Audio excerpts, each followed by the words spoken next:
comes our molecular orbital theory.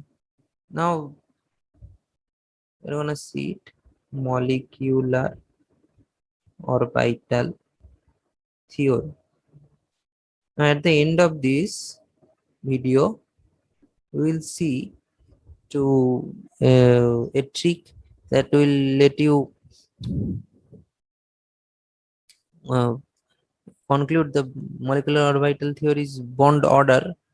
Okay, very easily, though you don't have to draw that molecular orbitals and all that. For this you will just conclude from that trick.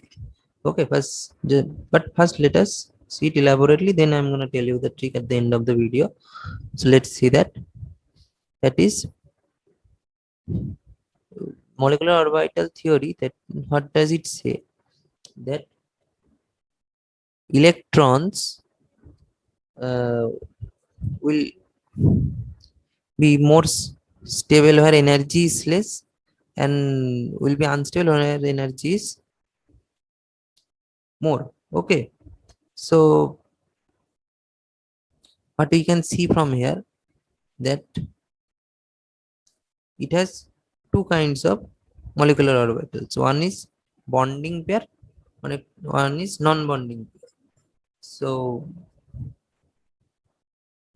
just let us discuss the factors, because it only comes in need.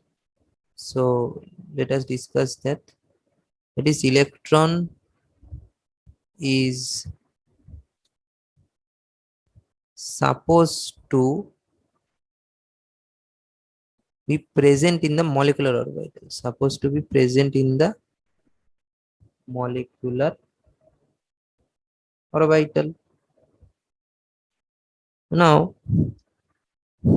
a atomic orbital having nearly same energy combines to form the molecular orbital. Okay, so who forms molecular orbital? We will write on MO. Atomic orbital having same energy. Okay, third is, if the atomic orbital overlaps constructively, bonding molecular orbital is formed. So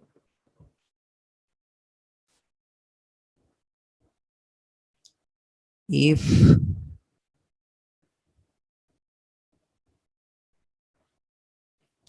this atomic orbitals overlaps constructively,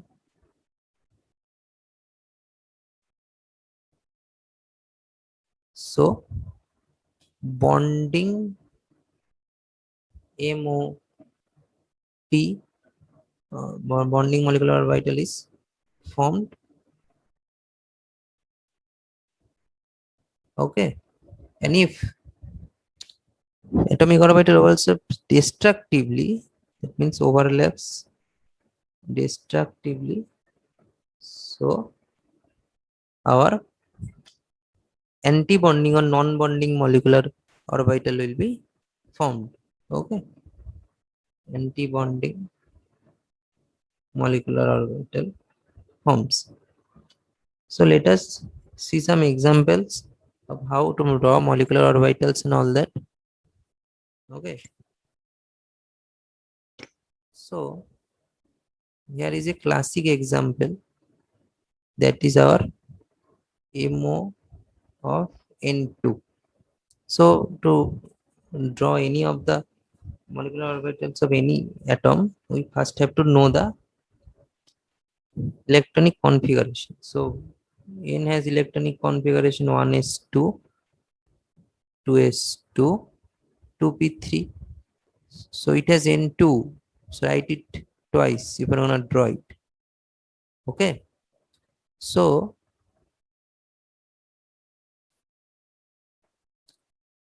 let us draw it like this.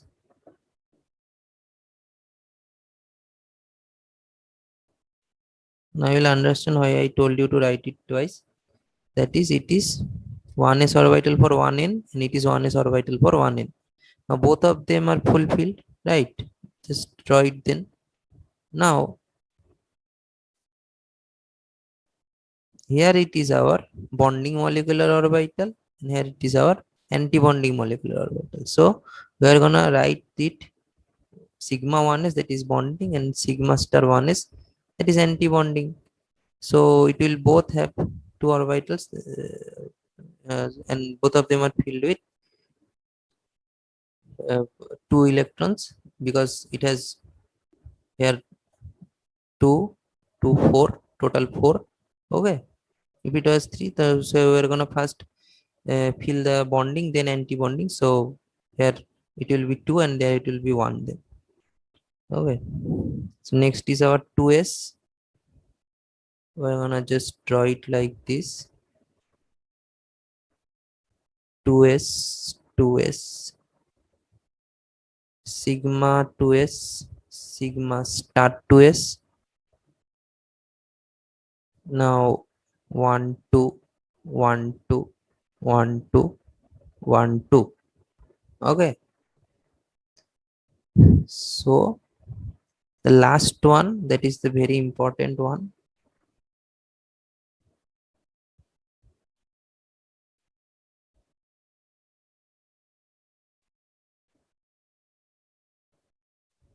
Here we have to draw three p orbitals. Okay. So it is our 2p, 2p. So before drawing this, we are gonna just fill these electrons here. So what will be them? 1, 2, 3 for one end, 1, 2, 3 for another end. So now we are gonna draw it. See, this is how it is drawn. It will be sigma star 2pz. Okay, because now we have px, py, and pz. So it is sigma star 2pz, and it will be pi star 2px. It will be pi star 2py. Okay, so here we are gonna write it just without the star.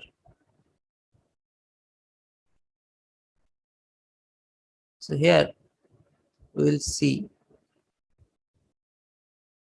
how to fill the electrons. Okay, so you will see that we have 6 electron in total here. So I told you that bonding molecular orbital fills first. So 1, 2, 3, 4, 5, 6. So it will be empty. Okay, if it has more than 6 electrons in the p orbitals total, then it will go to bonding molecular orbit, anti-bonding molecular orbital, because it has no space left in here. So from this we can decide that if any atom which is more than have more than 6 electrons in their p orbital in total, so that orbital we can decide it just from that their bond order. Okay, so let us see here its bond order.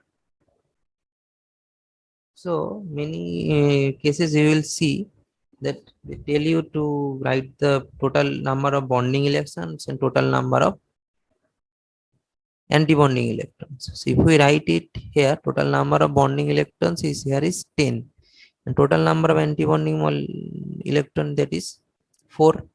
So it will come 3.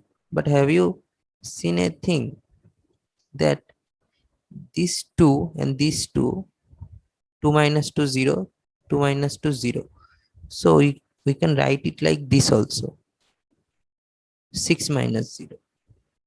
So it is a very important thing here, because from this thing we can just decide bond order of any atom which has atomic number more than nitrogen, because it will have more than 6 electrons or less than 6 electrons in case of it forms an ion or not. So you can just exclude or include any electron here. So we are gonna see that and conclude the bond order. Okay, so let us see it for oxygen. I'm gonna show you how I'm gonna conclude it without drawing that. So MO of O2. Now for O2, just write it electronic configuration and you'll understand it. 1 is to 2 is to 2p4. So 1 is to 2 is to 2p4. So I have told you in previous that the S here doesn't matter because it is fulfilled. So 2 minus 2, 2 minus 2 is happening. So you are gonna see that 4 plus 4, it is 8. So we have seen in the previous case of nitrogen that in bonding molecular orbital, you can't place more than 6 electrons in it. So we are just gonna write 6 electrons here for bonding molecular orbital. Now rest of the electrons, that means 8 minus 6, 2 electrons, that will go in anti-bonding molecular orbital. We don't care which anti-bonding molecular orbital, but it will go to anti-bonding molecular orbital. And it will be sigma star 2pz, or because you can see it in the figure, but it doesn't matter because figures won't come. What will they ask you? That is our bond order. So you can see that how it concluded it, because 6 is the limiting value, that is for bonding molecular orbital. No electron can be added after that. So we added extra 2 electrons which are present that into anti-bonding molecular orbital. So its value comes 2. So what happens if they ask you for O2 plus? So then its bond order also we can conclude without drawing. That is O2 plus mean 1 electron will go out. So it has bonding molecular orbital, anti-bonding molecular, but from bonding molecular orbital it will not go out. It will go out from anti-bonding. So its value will come 2.5 because one electron is excluded.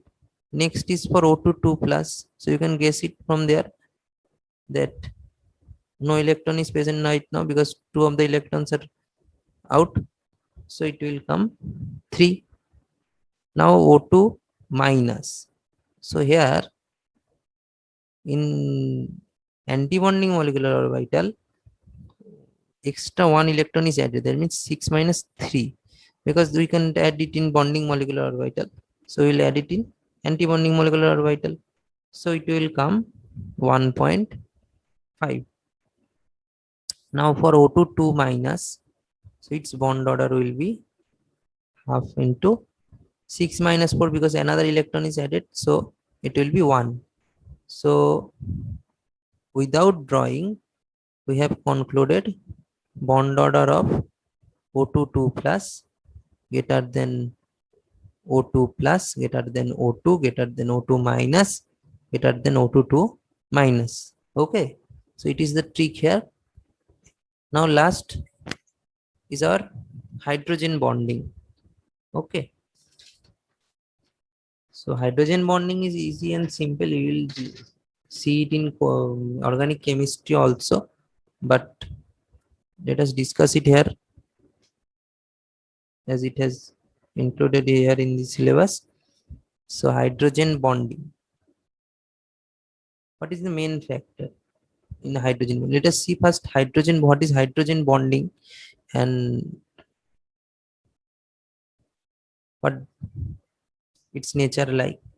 So there is a classic example, that is ortho nitrophenol. Now you can see this O or oxygen is bonding with this H. It is a weak bonding, but it is bonding, right? So this kind of bonding which is found in between the molecules, that is called our intramolecular hydrogen bonding. Okay. Now we will see it's another form, that is paranitrophenol. you are gonna see in a solution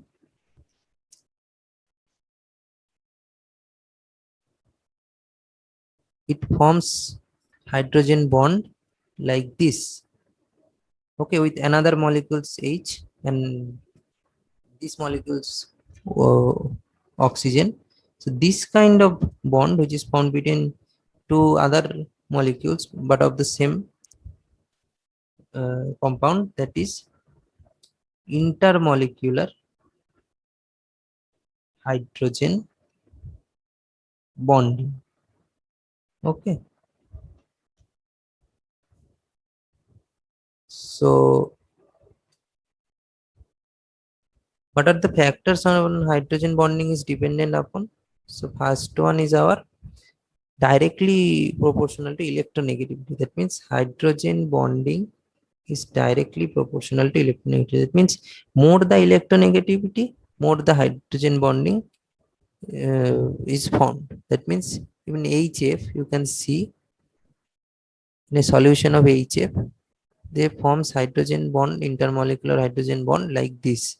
Okay, but you won't find it in HCl because its electronegativity is less than HF, or fluorine's electronegativity is more than chlorine. So you will find it only in fluorine.